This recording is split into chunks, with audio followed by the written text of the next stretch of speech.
I don't know. And you are? Brent Abel Jr. Jeffrey David Jacklich. Oh, JDJ. Yeah. Okay.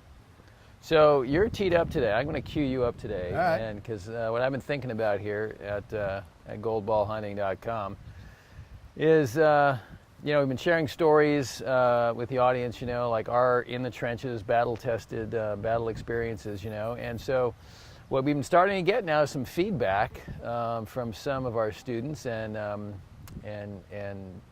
people we've done some private webinars with.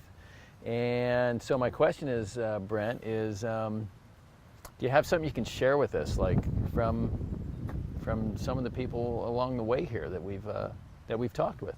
Yeah, I mean, good question, Jeff. We've been doing a lot of what we've been offering, which is a free 10-minute coaching call, and we've been doing a lot of 30-minute private webinars, paid-for webinars with individual students, and they're already getting results. I don't want you guys to think that we're offering any kind of quick fixes, because that's not what we do. But there are lots of aha moments during the webinars, during the coaching calls, and actually we're getting feedback in terms of emails afterwards going, went out and worked on this thing today that you guys talked about in the webinar. And so really what we're trying to do is help our students right now really narrow down the choices that they think they have. Right. There's so much stuff out there, whether it's through, the Tennis Channel or ESPN when they're broadcasting. The guys or the broadcasters are saying, well, this happened and that happened, and you can see how this developed. There's so much stuff on YouTube that's free from who knows who. Right. And so there's a huge menu. I think players right now have this enormous menu of possibilities, right, not only in stroke technique, but also in, well, let's see, in this situation, I'm going to pull out play number 78, right, and I'm going to see if I can run it. If I right, can run this play. Right. And first of all, there is no play 78. Right. Exactly. So, and then specifically some of the guys I'm thinking about, I'm going to remain nameless on this because who knows if they want us to use their names or not. But I'm thinking of one guy I'll go somewhat identifying here, from Colorado, who I personally worked with a little bit this fall, and it was the same deal. He had all these choices of what he could do in the court, and I said, look, what you got to do first to start a point is you have to get yourself into the point by allowing the guy to hit the ball, to touche the ball. It's okay. It's okay to touch the ball. It's okay to touch the ball. And I think too often what we do is we think of our serve, we think of our return as, not only do I have to inflict pain, but it's got to be major damage. Right. It's got to be like a Loma Prieta earthquake with, just all kinds of craziness, because I don't want the ball to come back. Right. What he discovered when we spent some time on the court was the importance of getting into the point, because the reality is that we rarely get a fat, chubby opportunity to go high octane offense off of this next shot. Right. And so we serve, we play, we return, we play another shot. And really it's can you survive the first two shots? And if you can, then you know what? The chances go up that you're going to win the point. And the stats bear that out. But, we're really, I think basically really where we're helping players right now is narrowing down their choices. Right. But one of the things is to jump on a 10-minute call with us, right, and we'll find out what's going on with your game. One of the things we're recommending is you do you bring one thing. Well, you bring the one thing, but one of what's coming out of that 10-minute call is you're an ideal candidate to take this player questionnaire. Yep. And so we can help you identify what your brand is. Yep. You're not Rafa. No. You're not Fed. You're not Fed. Because you're a senior competitive guy or gal, tournaments, leagues, Wednesday night, right? Yep. And what we want to do is help you identify really what your best brand possibility is, and then help build a very specific, unique, personalized customized Customized. playbook based Right. on that brand. Yeah. If you got any interest in doing that, just go ahead, get a free 10-minute call. Let's see if you really are a candidate for it. The way you can do that is go over to Gold Ball Hunting and first name, email address, and then you'll get dropped into our online scheduler. You can cherry pick a date and time that works best for you. Or if you're already on our email list, bottom of all our emails, you can get a link that will take you to the scheduler. So, Yeah. what else? I mean, Well, who I think, else? well, What I think, else? well, I think Who we, else you are know, we- we recently just did, a second follow-up webinar with a student, and it was really great to hear that, gosh, you know, guys, after we went through the first one, that he totally relaxed about playing the game, and that he felt like it was a relief knowing that he didn't have to, quote, win every point. He didn't have to put the ball away every time. He didn't have to do something magical every time with the ball, that, you know, it's okay if the other guy hits the ball. And then we just went through and gave him again, a custom playbook. And it's just great to hear, you know, somebody come back that they're actually enjoying the game more, and that they're enjoying the game more, and then fun. I know, crazy idea, actually having fun playing a tennis match. Crazy. Well, you know what you just said there was the guy starting to relax. Yeah. And you know how many 3-5, 4-0, even 4-5. This guy's actually a 4-5 player, and it's just frenzied tennis. Yeah. Right? From the moment you stand up and then you miss the first serve and your confidence meter goes boom, I got to hit a second serve. You're just trying to get rid of it.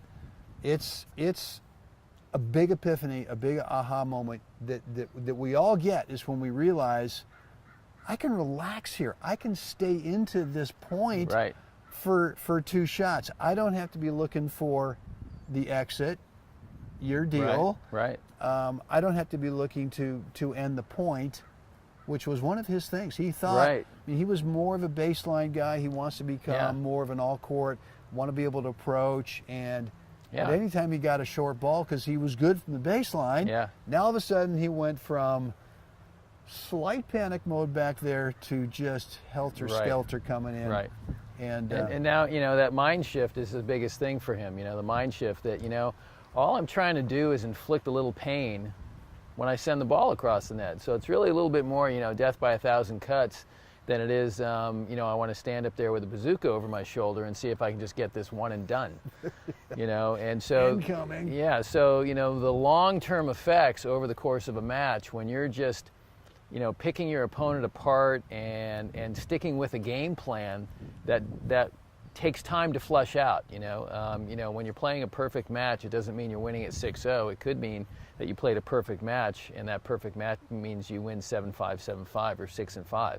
And just because you stuck with the execution of that plan, you come away with the victory. And that's when you change that mindset, and you don't panic when you make the right move. You've done all the right things, and the guy comes up with a dinger and passes you.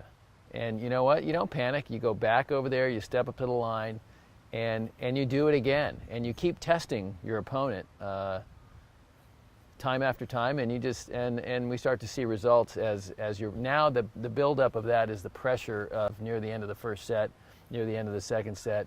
Can they do it in that moment, which is way different than doing it in the first game of a match. Yeah. Well, look, one thing that I don't think is emphasized nearly enough in coaching and teaching is the value of court positioning, and that I think there's so much emphasis on stroke technique, because that's how you win matches, is by not only perfecting stroke technique, but point after point after point, Right. that you execute this perfection as being a shot maker, with no regard for where you put your fanny on the court is a huge challenge for your opponent. Huge. If your opponent always looks up as your shot's going over there, and they see that, dang it, he is or she is always right in the middle of my two, Right in the way. always right in the way, Yeah. right? Or you take a short ball and you put yourself up inside the service line, and you do it over and over and over again. Like Jeff says, yeah, you're going to get past a few times. Sometimes it's just dumb luck. They're trying to go cross court and they're here late and they go up the line, Yeah. winner, and there's nothing Yeah. you can do about that. But Yeah. I think that's something else that our students are now understanding is that shot making is part of it, but court positioning. Understanding how to play the game is just a huge.